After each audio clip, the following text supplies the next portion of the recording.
गणपती बाप्पा मोरया. गणपती येऊन 2 दिवस झाले. दरवर्षी आम्ही गणपती गावालाच घेतो, पण ही मूर्ती मला लयच आवडली होती. पण पुण्याहून सातारला घेऊन जाणं खूप चॅलेंजिंग होतं.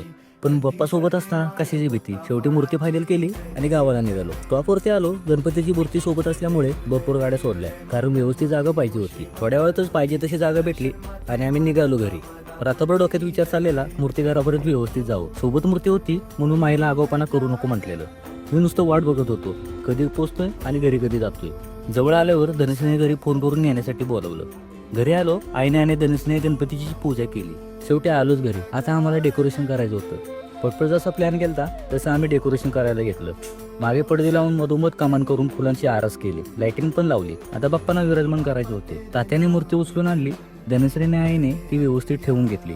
नंतर मग उपारणं घातलं आणि झाला बाप्पांचा विराजमान. खरंच खूप भारी वाटत होतं गणपतीकडे बघून. नंतर मग आरती केली. व्हिडिओ आवडला असेल तर सबस्क्राईब नक्की करा.